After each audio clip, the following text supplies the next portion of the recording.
नमस्कार जय जगन्नाथ। आज पुणी आउ गोटे नुआ रेसिपी आपण मानक पई नेकी आसची कुटा छतुर रसा बा पाଳ छतुर रसा। आम पटे तो कुटा छतु ही कहती किंतु आपण पटे कौन कहती पाଳ छतु कहती कि कुटा छतु कहती मते कमेंट रे निश्चित कहिबे। एटा बहुत सुंदर लागिबो। एई टाइप रो थरे रेसिपीटा बनातु आपण मानको सतरे मो कथा दउची मो टाइप रो जदी आपण माने रेसिपीटा थरेटे बनैले ताले बहुत ही सुंदर लागिबो, बहुत टेस्टी लागिबो। चालंतु आजिका रेसिपीटा को स्टार्ट करबा। सखाळु सखाळु गोटे छतु वाला जे कि रेगुलर छतु नेकिना आसंती तो सी नेकिना आसीथिले तो तांको पाखरु आमे सब छतु नै किनी नेथिलु। किंतु एबे श्रावण मासरे छतु रेट एते अधिका जे वर्षा दिन छतु रेट कमेबा कथा किंतु एठी बहुत अधिका। एठी 500 टंका नेखा केजी रे बिकुचंती सेरा पुडी पाळ छतु। आपण को पटे केते टंका रे बिकुचंती मते कमेंट रे कहिबे। तो तांकोठू फ्रेश फ्रेश छतु किणी नै सारला परे एठी छतु को भलो भाबरे मु ताको छडे नेथिली। छडे नै सारला परे गोटे जगह रे हळदी पानी करिथिली। सेही हळदी पानी रे मु सबुतक छतु को छडे की भलो भाबरे सेथि रखि देथिली। काहेकि ना हळदी पानी रे छतु को छडे की रखिले कोंदी ता भीतर जेतिकी जीवाणु थिबे सेटा हळदी पानी रे छाड़ी जीवो, जीवाणु सफा हो जिवे।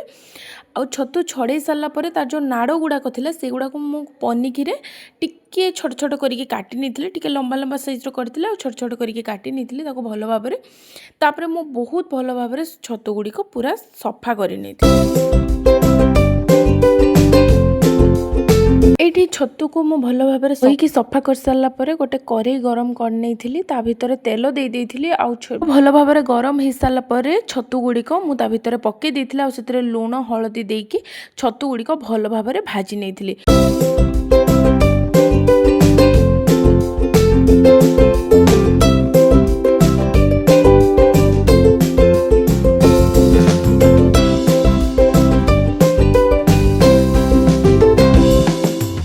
छतु भाजिला बेले छतुर किछि पानी रिलीज हबो। पानी गुड़िक छतु सहित भलो भाबरे फुटिकी मरी जिवो। तापरे छतुटा आराम से भजा हे जिवो।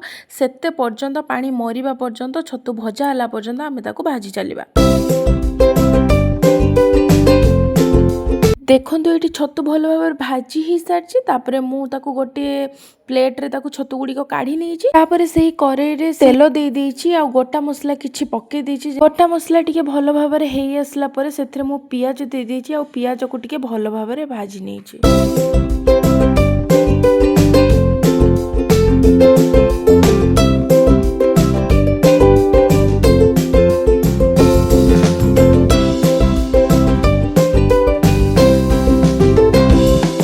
पियाज टिके नरम हो सारा पर से मु काश्मीरी मिर्च लंका गुंड दे देछि जहाँ फल कि छतुर कलरटा बहुत भल आसो। से मु काश्मीरी मिर्च लंका गुंड ये दे देछि आ ताको पुणी आउ थे भल भाव भाजी नहीं भाव भाजी सारा पर एठी मसला जो मु ग्राइंडिंग करके रखी से मसला को दे देछि। मसला रे मोर थिला अदा रसुण कंचा लंका आ जीरा एतिकी को भल भाव ग्राइंडिंग करके मु एठी मसला रे दे देछि। मसला दे सारा पर एठी मु ऐड करछि किछि लूण हळदी गुंड जीरा गुंड चिकन मसला और गरम मसला ठीक मसला पकई सारा पर मसला को भल भाव कषिबी जे पर्यंत मसलार कंचाणिया गंधटा न जाइछि से जाय मसला को एठी कषि चलिबी।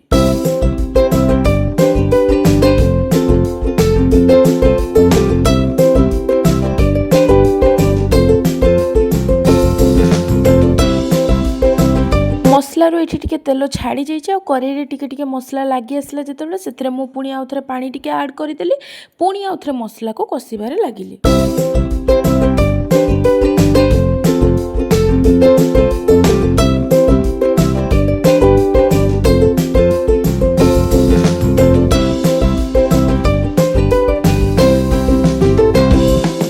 एमिति मझिरे मझिरे पानी नहीं मु एठी मसला को कषि नहीं।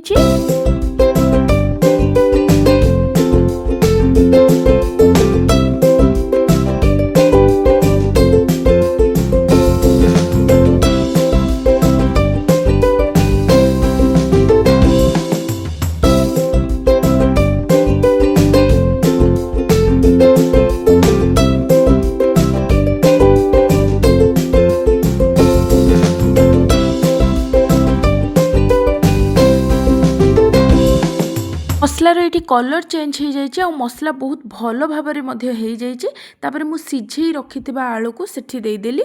आपण मैंने भाजिकी भी आलू नहीं पारे बाकी मुझे सिझे काटिकिना आलू ये आड करदेली। आलू को मसला सहित दे सारापर ताको पुणी भल भाव में मु कषिबी।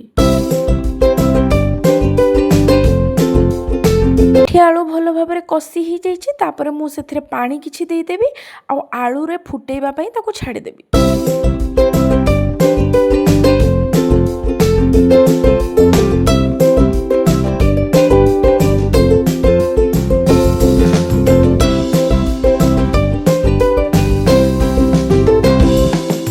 ढांकुड़ी मारी ढांकुड़ी मारिकी खोलिकी देखला बेलू आराम से केते सुंदर भाव में सेटा फुटी जाउची।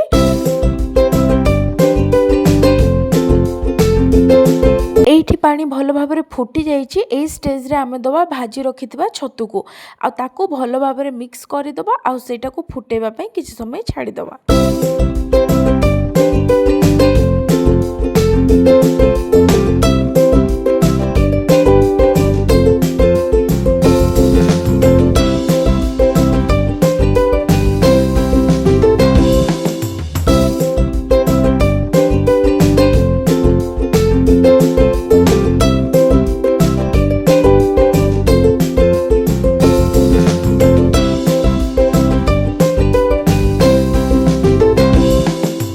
देखो मु ढांकुणी मारिकी ताको रखी देइथिले आ ढांकुणी खोली सारला परे तार पानी जतिकी ऊपर थिला सेटे किछि किछि मरी जाइछि। तार कलर मध्ये चेंज हो जाइछि आ केते सुंदर देखाउछि पूरा रसा रसा टाइप रहिछि। आपण मानको मो वीडियो केमिति लागिला निश्चित भाव में कमेंट करिकि जणेबे। आज पई एतिकी रहुछि। नमस्कार, जय जगन्नाथ।